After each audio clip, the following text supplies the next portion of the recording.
नमस्कार, स्वागत है आप सबके मेरे यूट्यूब चैनल पे। अभी मेरे साथ विष्णु भाई हैं। अभी जानते हैं कि अभी भारत में बहुत जगह ऐसे हैं कि इलेक्शन है, जैसे बिहार में अभी इलेक्शन है और नेपाल में जो तख्तापलट का जो हुआ है युवा, तो अभी भारत में भी बहुत सारे बेरोजगारी है। तो उस पे आपका प्रतिक्रिया क्या है? जेंजी पे। जी जी। हाँ बिल्कुल, नेपाल में जेंजी ने एक बहुत बड़ा आंदोलन किया। वहाँ की सरकार को बदला, तख्ता पलट हुआ। अगर भारत के हम संदर्भ में बात करें तो ऐसा कुछ नहीं होने वाला है, मेरा ऐसा व्यक्तिगत रूप से मानना है।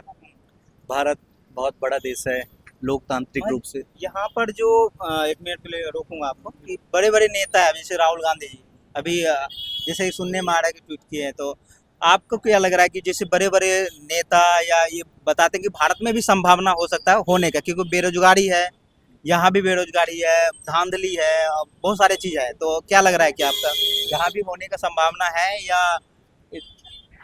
नहीं, ऐसा नहीं है। यहाँ मुझे मेरा मानना है कि यहाँ ऐसा कुछ नहीं हो सकता है।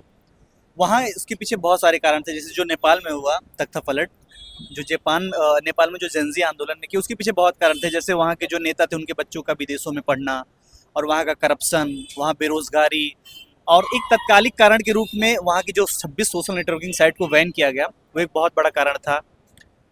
एज फार एज कंसर्न, जो आप भारत की बात करो इंडिया कॉन्टेक्स्ट में, तो इंडिया के में भी आपने बोला कि धांधली है, बेरोजगारी है, ऑब्वियसली है, भारत में भी है। पर देश में हमारी लोकतंत्र इतना मजबूत है ना, कि मुझे नहीं लगता कि भारत में इस तरीके की तख्तापलट हो सकती है। हमारी सेना और हमारी सरकारें, हमारे लोकतंत्र की जो डेमोक्रेसी के वैल्यूज हैं, वो इतना स्ट्रांग हैं कि मुझे नहीं लगता कि हमारी जो देश की जेंजी है इस तरीके का। फिर भी सर युवा का, जहाँ युवा का मोमेंट हो या युवा विरोध करने लगे तो फिर कुछ भी हो सकता है ऐसा।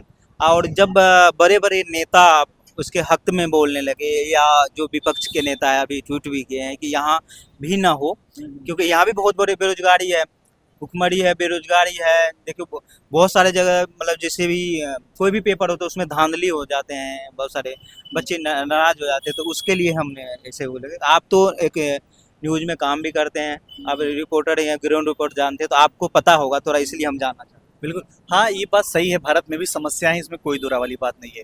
युवा उनको लेकर के जागरूक भी हैं, युवा समझदार भी हैं। पर युवा इस हद तक नहीं जाएंगे कि वो हिंसा का रूप ले लें, और या कि सरकार को ही उखाड़ फेंके। देखो, कोई भी देश की युवा हो, किसी भी देश की युवाओं को अपने चुनी हुई सरकारों से सवाल जवाब करने का अधिकार है। यह हमारा भारत का संविधान उन्हें देता है, पर एक राइट वे में देता है। जैसे गांधी जी ने भी अपना देश को आजाद किया, गांधी जी ने भी एक बहुत बड़ा आंदोलन चढ़ाया, लेकिन गांधी जी के आंदोलन का मूल क्या था?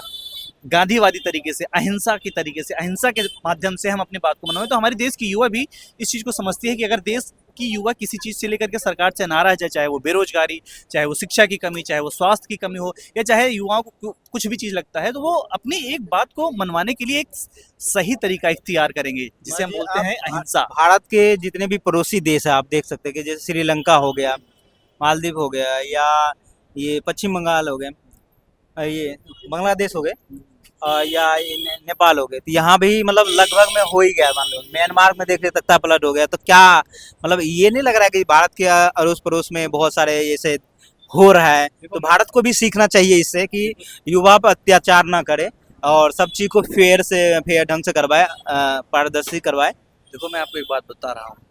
बहुत इस पूरे आंदोलन, जिसने आप देशों के नाम बताए, चाहे वो श्रीलंका, बांग्लादेश, म्यांमार या नेपाल, सब में एक तात्कालिक कारण था। नेपाल में आप देखेंगे बेरोजगारी थी, समस्या थी वहाँ पे, बेरोजगारी थी, नेताओं के बच्चों का विदेशों में पढ़ना, सब चीज़ था। लेकिन एक जो तात्कालिक कारण क्या था पता है? 26 सोशल नेटवर्किंग साइट को बैन करना, वो एक बहुत बड़ा कारण था। भारत जो आज़ादी को बहुत वैल्यू देता है, हमारा भारत का संविधान का अनुच्छेद 19(1) जो स्पष्ट रूप से कहता है freedom of speech and expression. Bharat का देश, भारत का संविधान, भारत की चुनी हुई सरकारें कभी भी freedom of speech and expression को एक्सप्लॉइटेशन नहीं करेंगी।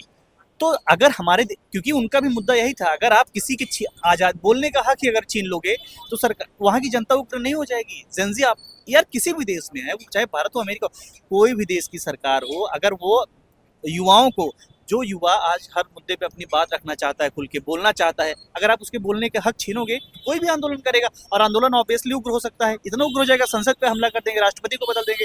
वो लोग सुनने में वहाँ के वित्त मंत्री को दौड़ा दौड़ा के लोग मारे भी, ऑब्वियसली मारेगा, हर कोई मारेगा यार। आप सोचो, उनके मौलिक अधिकार, आप बोलने की आज़ादी कैसे छीन सकते हो? अगर आप बोलने की आज़ादी छीनोगे तो होगा। रही बात भारत की, भारत में ये सब नहीं होने वाला है। Freedom of speech and expression Bharat का संविधान जो हमें देता है, अनुच्छेद 19, जो स्पष्ट रूप से कहता है कि आप अपनी बात को मनवा सकते हैं, हिंसा के ढंग से नहीं, हिंसात्मक ढंग से नहीं, अहिंसा के माध्यम से। भारत के संविधान में यह वर्णन है, भारत सरकार ऐसे कर रही है। अभी बिहार में इलेक्शन है, तो क्या लग रहा है कि सर किसका सरकार आने वाला है? क्या उम्मीद है, कौन सा सरकार आएंगे? थोड़ा कुछ उसका भी आप चर्चा। बिल्कुल बिहार में इलेक्शन होने वाला है। अभी ये कहना बहुत प्रीमेच्योर होगा किसकी सरकार आ रही है। सारे राजनीतिक दल अपने अपने हथकंडे अपना रहे हैं जीत के लिए, चाहे वो है ना बीजेपी की बात करें, एनडीए की बात करें, या महागठबंधन की बात करें। आजकल प्रशांत किशोर भी वहाँ बहुत एक्टिव हैं, तो अभी बहुत कुछ कहना प्रीमेच्योर होगा। दूसरी चीज़, बिहार की जनता निर्भर करेगी, बिहार की जनता इस पे बहुत बड़ा रोल प्ले करेगी। बिहार की जनता को कौन कन्विंस कर लेता है, कौन सी पार्टी कन्विंस कर लेती है, जो बिहार की जनता को कन्विंस कर लेगी वो आपको जीतेंगे। चलिए, आपसे